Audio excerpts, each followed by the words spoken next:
Thanks a lot. I heard somebody boo when you came out here. You better start winning some damn games, Bob, in a hurry. Hell, if you can't coach, you can always broadcast. That's for sure. Well, we're here to have a lot of fun tonight. I brought along a little instrument just in case we get somebody in the audience or one of the speakers up here gets out of line. We're going to give them the beeper or we're going to be here till about 2 a.m. Somebody in the audience is a little miffed by my outfit. This tradition started with Bob and myself about 3 or 4 years ago down in Raleigh. And the fact that everybody was supposed to wear a tux. And I went out, and I'm very cheap, and spent about $30 to rent a tux, and he showed up in that damn Adidas sweater. And ever since that, whenever we're on the dais together, I try to buy something that will fit. And whenever he's on CBS, he wears that damn sweater and sells those sneakers. So I want everybody to notice my sweater tonight. It has an emblem up here for Old Bow Golf Course. It's something I developed this past spring and summer. We opened it October 15th, and we are selling lots. So anybody be interested, it's a beautiful damn place, and anybody be interested, I'd appreciate you stopping by, and that's equal time for a little guy from CBS trying to make a living.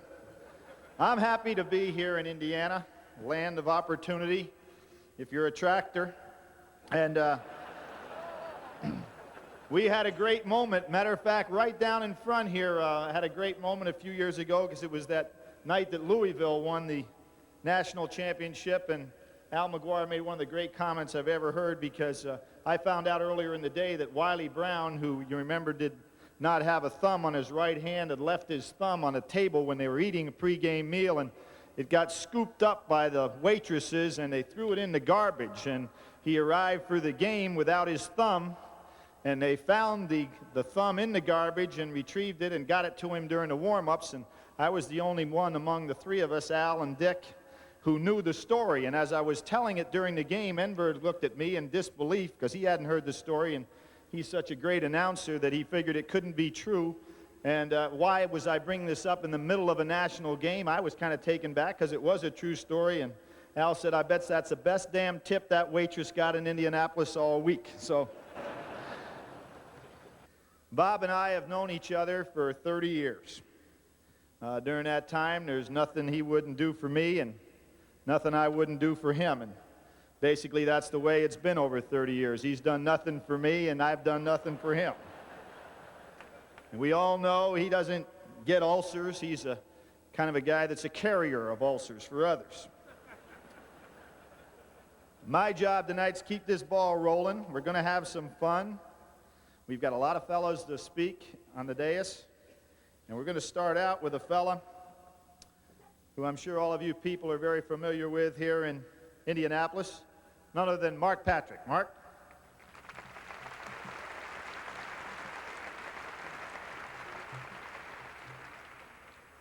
First, if we could, a special recognition tonight to Dave Bliss and Billy Reed for, once again, exhibiting that Village Pantry does still sell sports coats. Congratulations, fellas. That's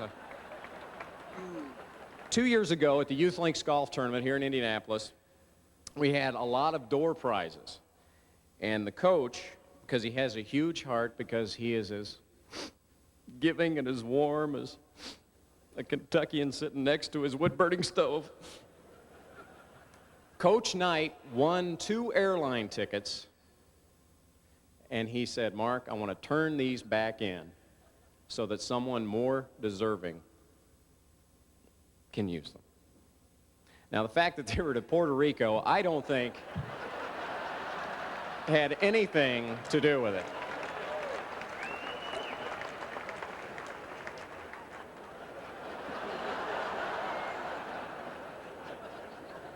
See, this is great because I don't have to deal with him on an everyday basis, you know, so.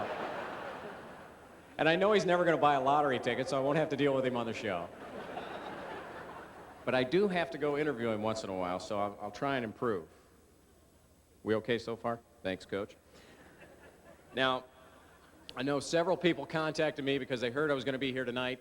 One of them, Eddie Sutton, very much wanted to be here. Which part of the lottery scandal did you have anything to do with?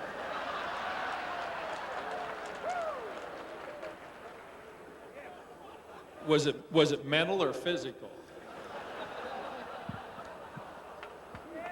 Don't make me get ugly, Coachy Coach.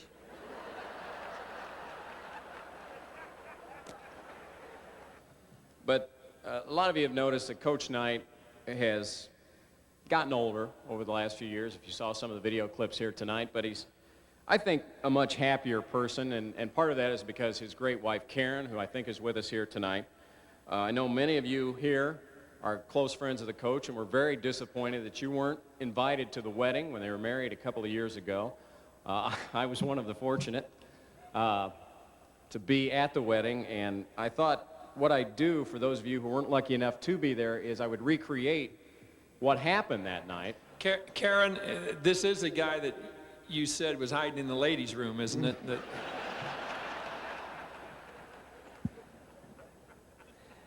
It felt so natural. Anyway, now what, I don't know, of course, That's what she said when you weren't in a standing position.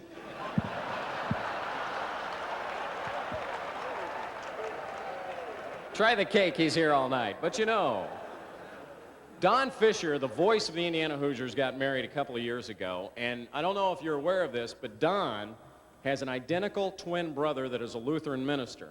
So the coach wanted to kind of get married in a hurry, so rather than actually tracking down Don's brother who performed Don's ceremony, he figured Don would be good enough. So this was how the ceremony started. How you doing? Dearly beloved Hoosier fans. Hey, Coach, how you doing? Hey, Billy, how you doing? Nice to see you. How can I get that network gig? Anyway, we are gathered here today with an attendance of about 8. About 2 women and 6 men. Of course, the 6th man, John Laskowski, 6'8", 195 out of South Bend St. Joseph High School. Super sub. But Coach was very resplendent in his sweater. I can't believe you made Karen wear the IU sweats, but what the hell? And now for the musical portion of our show from ABC Sports, Keith Jackson. Keith? Hello again, everybody. I'm Keith Jackson. Whoa, Dilly. Yes, indeed. Whoa, my mercy. You better believe it. Which one wants it? Here's number 1. Dot the I on Dick Vitale. Whoa, golly. There's going to be some head cracking going on when those 2 big old uglies standing outside fighting Coach Knight's going to be tearing that big old marriage knot down. And Calbert Chainley is only a sophomore. I'm sorry, I'm digressing. I don't know what I went. I'm going to get this big old saucer rocking with one of my favorite love songs. It's a grinder. Feelings. Nothing more than feelings. Try to forget my feelings. No. Feelings. Whoa, whoa, whoa, feelings. Whoa, whoa, whoa, feelings. Again for Coach Knight. He is a horse. Thanks a lot, Keith. How you doing, Coach? And before the vowels with a prayer, here's Howard Cosell. Don, quite possibly, that is the most incongruous presentation of ministerial manipulation that this sportscaster has ever witnessed. Worse, in fact, than the pairing of Billy Packer and Al McGuire several years ago on NBC. Nonetheless, before the marriage of that man, Robert Montgomery Knight, let us bow our craniums collectively. Our father, who, if you play for the University of Kentucky, you're unsure of just who that may be.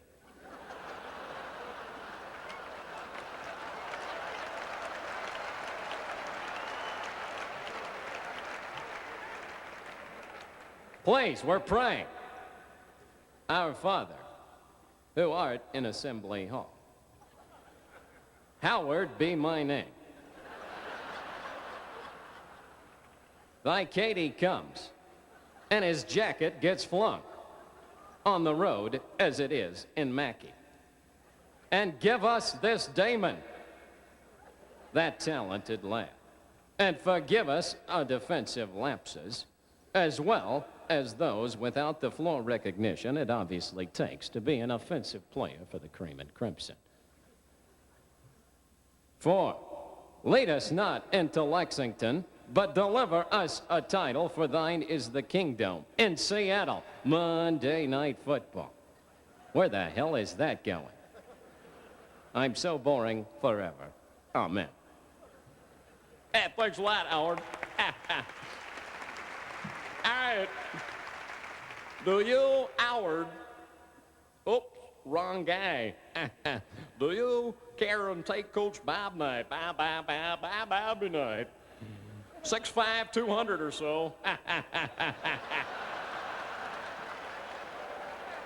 And he's out of Ohio State, where, of course, he played under Coach Fred Taylor. Didn't get to play much, mostly a six-man, but got his shot a lot when he went in there. To be your lawfully wedded husband, to adore and all that crap, well, of course you do. Say I do, I do, I do. And now, do you, Coach, take care in 5'4", and, of course, we don't mention ladies' weights out of just respect, Coach. Isn't that right? Thanks a lot. And you want him to be your lawfully wedded husband, to hold and to tell and all that stuff when he goes fishing or hunting or playing golf, that he'll come home when he feels like it, say I do, I do. And now, Coach, you may kiss the bride. Coach wipes his sock, the back of his pants, counts to 3. Never seen a red tux bolt above a belly. 1, 2, 3. Coach eyes it, flies it. Let's go. I want to thank everybody for coming out tonight. We appreciate what you're doing for the IU Library Fund, and I want to thank Coach Knight for letting me be a part of this, and thank him for the things that he's done for me as a sports fan in my life, and for mostly taking about $400 of my dollars for the Bobby Knight Basketball School 2 consecutive years. Thank you and good night.